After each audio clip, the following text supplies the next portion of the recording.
ሰላም ጤና ይስጥልን ውድ የኖር ኢትዮጵያ ቤተሰቦች፣ ዛሬ ደግሞ የቀንዱ ፖለቲካ ሌላ አስቂኝና አስገራሚ መልክ ይዞ ብቅ ብሏል። አይጥ በበላች ዳዋ ተመታች። ሶማሊያ እስራኤልን ልትወጋ ነው።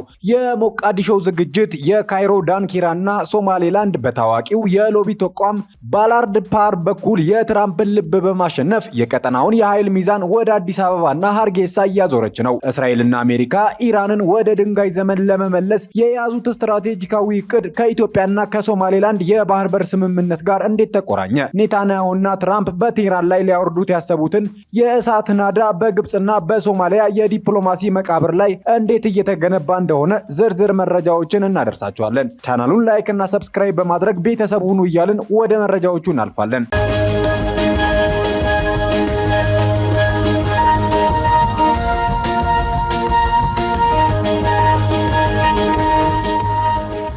በቅድሚያም በአፍሪካ ቀንድና በመካከለኛው ምስራቅ መካከል ያለው የጂኦፖለቲካ ትኩሳት ከቁጥጥር ውጪ ወደ ሆነ የቃላት ድራማ ተቀይሯል። የሶማሊያው ፕሬዝዳንት ሐሰን ሼክ መሐመድ ወደ ካይሮ በመጓዝ ከፕሬዝዳንት አልሲሲ ጋራ የደህንነት ትብብር ስምምነት ተፈራርመዋል። ግብፅም በአፍሪካ ህብረት ስም ወታደሮችን ልላክላችሁ ብላ የሶማሊያን ደጅ እየጠናች ነው። ሆኖም ነገሩ ሁሉ የአፍሪካ ቀንድን ሰላም ለማስጠበቅ ሳይሆን ኢትዮጵያ የባህር በር እንዳታገኝና እስራኤል በቀጠናው እንዳትረግጥ የታለመ የአቅመ ቢሶች ጥምረት ይመስላል። የፕሬዝዳንት ሐሰን ሼክ መሐመድ የአልጀዚራ ቃለ ምልልስን ግን የሳምንቱ ትልቅ መሳለቂያ ሆኗል። እንደዚሁም ፕሬዝዳንቱ እስራኤል ሶማሌላንድ ውስጥ የጦር ሰፈር የምትመሰርት ከሆነ ባለን አቅም ሁሉ እንፋለማለን ሲሉ ዝተዋል። እስቲ ቆም ብለን እናስተውል። የራሷን ቤተ መንግስት ከአልሸባብ ጥቃት መከላከል ያልቻለች ሰራዊቷን በውጭ ሀገር ወታደሮች የምታስጠብቅ ሶማሊያ በዓለም ላይ ካሉ ዘመናዊና ሀያል ጦርነቶች አንዱን የምትመራውን እስራኤልን እፋለማለሁ ማለቷ ትልቅ ቀልድ ካልሆነ ምን ሊባል ይችላል? ይህ አነጋገር ልክ ጉንዳንን ዝሆንን እንነካከስ እንዳለችው አይነት የጂኦፖለቲካ ሽሙጥ ነው። ሶማሌላንድን በበኩሏ ይህንን የፕሬዝዳንቱን ንግግር የውድቀት ምልክትና ግልጽ ውሸት ስትል አጣጥለዋለች። ፍልስጤማውያንን ላሰፍር ነው የሚለው ወሬ የፕሬዝዳንቱ ምናባዊ ፈጠራ መሆኑን የገለጸችው ሶማሌላንድ ሐሰን ሼክ መሐመድ የገጠማቸውን የውስጥ ፖለቲካዊ ውድቀት በሌላ አጀንዳ ለመሸፈን እየሞከሩ መሆኑን ገልጻለች። ሶማሊያ የራሷን ደህንነት እንኳን መጠበቅ ባልቻለችበት ሁኔታ እስራኤልን ለመዋጋት መዝለሏ ካልሞትን አንነቃም አይነት ድፍረትን ይመስላል። ከጂኦፖለቲካ አንጻር ስንመለከተው የግብጽና የሶማሊያ ጥምረት ዓላማው ግልጽ ነው። እርሱም በኢትዮጵያና በሶማሌላንድ መካከል ያለውን ግንኙነት ማወቅ ነው። ሆኖም እስራኤልን እንደ ጠላት መሳል ሶማሊያ ከዓለም አቀፉ ማህበረሰብና ከሀያላን ሀገራት ጋር የሚያጋጭ እንጂ የሚያተርፍላት አይሆንም። የሶማሊያ መንግስት በአንድ በኩል ከኢትዮጵያ ጋር ተጣልቶ በሌላ በኩል ኤርትራን ተጠግቶ አሁን ደግሞ እስራኤልን እወጋለሁ ማለቱ የማይሸከሙትን ድንጋይ መሸከም ነው። የካይሮ ስምምነትም ቢሆን ግብጽ የራሷን የህዳሴ ግድብ ፖለቲካ በሶማሊያ በኩል ለማስፈጸም የምታደርገው ጥረት እንጂ ለሶማሊያ ደህንነት ታስቦ አይደለም። ሶማሊያ እስራኤልን የምትወጋበት አቅም የላትም። እንዲያውም የእስራኤል ቴክኖሎጂና የስለላ መረጃ በቀጠናው መኖሩ ለኢትዮጵያና ለሶማሌላንድ ትልቅ የደህንነት ዋስትና ሲሆን፣ ለግብጽና ለሶማሊያ ደግሞ ትልቅ የስነ ልቦና ስጋት ፈጥሮባቸዋል። ባጭሩ ፕሬዝዳንት ሐሰን ሼክ መሐመድ የቃላት ጦርነት ውስጥ ከመግባት ይልቅ የራሳቸውን ዋና ከተማ ሰላም ማስከበር ቢቀድሙ ይመረጣል። እስራኤልን እወጋለሁ ማለት ለፖለቲካ ፍጆታ የሚውል ባዶ ጩኸት ከመሆን አያልፍም። የቀንዱ ፖለቲካ አሁን ወደ ለየለት ድራማነት ተቀይሯል።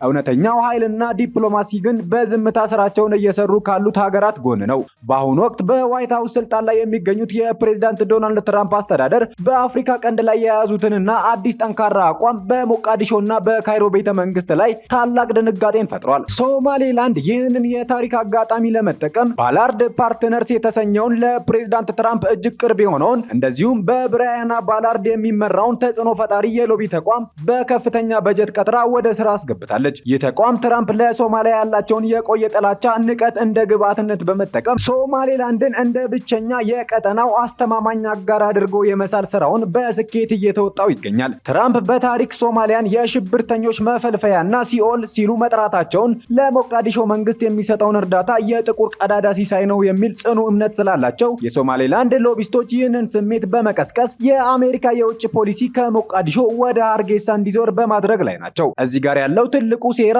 የሚያመለክተው እስራኤልና አሜሪካ በሶማሌላንድ በኩል ያላቸውን ስትራቴጂካዊ ፍላጎት ነው። ትራምፕ የአብርሃም ስምምነትን አቀንቃኝ በመሆናቸው ሶማሌላንድ ከእስራኤል ጋር ወታደራዊ ዲፕሎማሲያዊ ግንኙነት ለመመስረት ያሳየችው ዝግጁነት ለዋሽንግተን እጅግ ማራኪ ሆኖላታል። እስራኤል በበርበራ ወደብ ላይና የስለላ የጦር ሰፈር ማግኘቷ በባቤል መንደር በኩል የሚንቀሳቀሱትን የኢራን ተላላኪ ሁቲዎችን ለመምታትና ለመቆጣጠር ወሳኝ መደላደል ይፈጥርላታል። ሶማሌላንድ ለትራምፕ ያቀረበችው ግብዣ ከንግድ ነክ ወደ ትራንዛክሽናል በመሆኑ ትራምፕ ከሚያራምዱት አሜሪካ ትቅደም ወይንም አሜሪካ ፈርስት ፖሊሲ ጋር ፍጹም ይጣጣማል። እውቅና ስጡን፣ እኛ ደግሞ ቀይ ባህርን የምታዙበትን ቁልፍ እንሰጣቸዋለን የሚለው የሶማሌላንድ ጥያቄ ግብፅንና ሶማሊያን በባዶ ጩኸትና በሃይማኖት ካባ ሊገቱት የማይችሉት ኃይለኛ የዲፕሎማሲ መሳሪያ ሆኗል። ለኢትዮጵያ ይህ ሁኔታ ታላቅ የጂኦፖለቲካ ድል ነው። ሶማሌላንድ በትራምፕ አስተዳደር እውቅና ማግኘቷ ማለት ኢትዮጵያ ከሶማሌላንድ ጋር የፈረመችው የመግባቢያ ስምምነት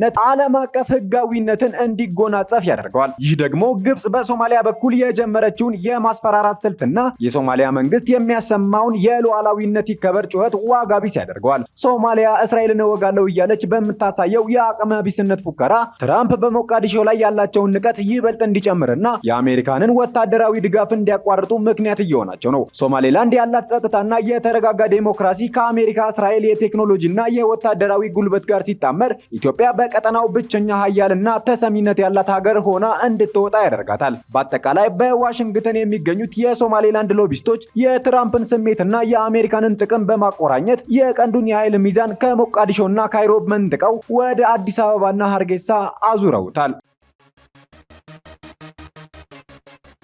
በቀጣይ መረጃ የእስራኤሉ ጠቅላይ ሚኒስትር ቤንያሚን ኔታንያሁ ወደ አሜሪካ ሊያቀኑ ነው። የእስራኤሉ ጠቅላይ ሚኒስትር ቤንያሚን ኔታንያሁ እና የአሜሪካው ፕሬዝዳንት ዶናልድ ትራምፕ በዋይት ሃውስ ሊያደርጉት ያለው ምክክር ተራ የሁለት ሀገር መሪዎች ስብሰባ ሳይሆን የመካከለኛው እና የምስራቅ የአፍሪካን ቀንድ የኃይል አሰላለፍ የሚቀይር የጂኦፖለቲካዊ መልክዓ ምድር ዳግም ቀረጻ ነው። ሁለቱ መሪዎች በኢራን ጉዳይ ላይ ያላቸውን ጽኑና የማይለወጥ አቋም፣ ቴህራን ላይ ሊወሰድ የታሰበውን የመጨረሻ እርምጃ የሚያመላክት ሲሆን ይህ ስምምነት ደግሞ ከቀይ ባህርና ሶማሌላንድ ድረስ የሚዘልቅ የሴራ ፖለቲካ ሰንሰለት አለው። ኔታንያሁና ትራምፕ ያላቸው ግንኙነት በታሪክ እጅግ ስኬታማና ውጤታማ ከሚባሉ የዲፕሎማሲ ግንኙነት መካከል አንዱ ነው። ትራምፕ በመጀመሪያው የስልጣን ዘመናቸው ከ2017 እስከ 2021 አሁን ደግሞ ወደ ስልጣኑ ከመጡ በኋላ ከኔታንያሁ ጋር 8 ጊዜ በአካል ተገናኝተው መክረዋል። በእነዚህ ግንኙነቶች ውስጥ የተወሰኑ ውሳኔዎች ዓለምን ያስገረሙና ለኢራን ከፍተኛ ድንጋጤን የፈጠሩ ነበሩ። ከነዚህም መካከል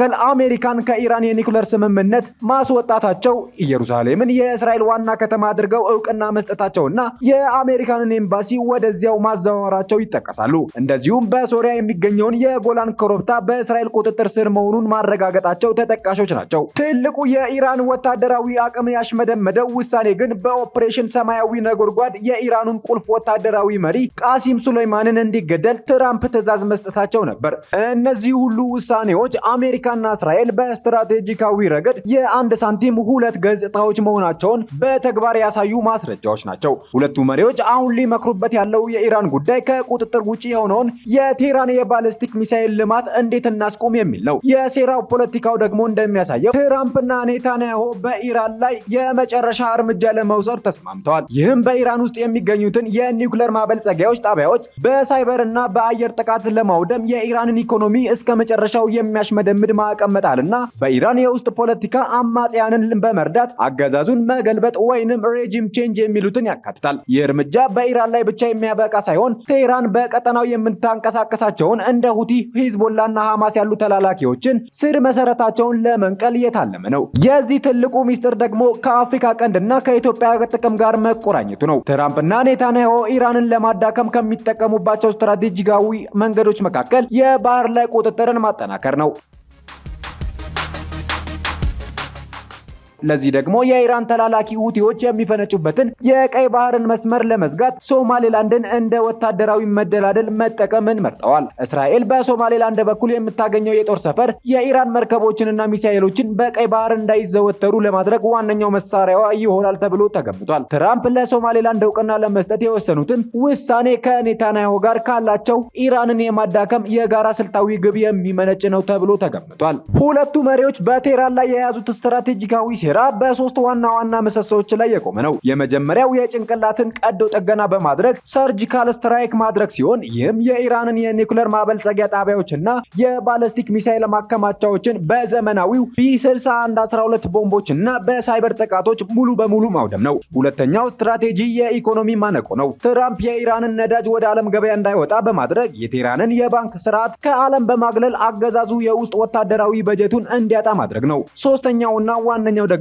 የተተኪ ኃይሎች መቃብር ወይንም ፕሮክሲ ኢሊሚኔሽን ሲሆን ኔታንያሁና ትራምፕ በሊባኖስ በሶሪያና በየመን የሚገኙትን የኢራን ክንፎችን በመቁረጥ ቴህራን ከአጥሯ ውጭ ያላትን ተጽዕኖ ዜሮ ለማድረግ ተስማምተዋል። በመጨረሻም ትራምፕና ኔታንያሁ ኢራንን ወደ ድንጋይ ዘመን የመመለስ ዓላማ አላቸው። ይህም የሚከናወነው የቴህራንን ወታደራዊ መሰረተ ልማት በማፈራረስና በሀገሪቱ ውስጥ ያለውን የህዝብ ብሶት በመጠቀም የአገዛዝ ለውጥ በማምጣት ነው። አሜሪካ የዲፕሎማሲና የቴክኖሎጂ የበላይነቱን ስትይዝ፣ እስራኤል ደግሞ በመሬት ላይ ያለውን የስለላና የፈጣን ጥቃት ግዳጅ ትፈጽማለች። ይህ የሁለቱ ሀገራት ውህደት በኢራን ላይ የሚሰነዘረውን ጥቃት ቴህራን ለአስርተ ዓመታት የገነባቸውን የሽብርና የኃይል ሚዛን በአንድ ጀንበር የሚያፈርስ ታሪካዊ የእሳት ናዳ ነው። አበቃን። ሀሳብ አስተያየታችሁን በኮመንት ሴክሽኑ ላይ አስፍሩልን። ቻናሉን ላይክ እና ሰብስክራይብ በማድረግ ቤተሰቡን እያልን መልካም ጊዜን ተመኘን።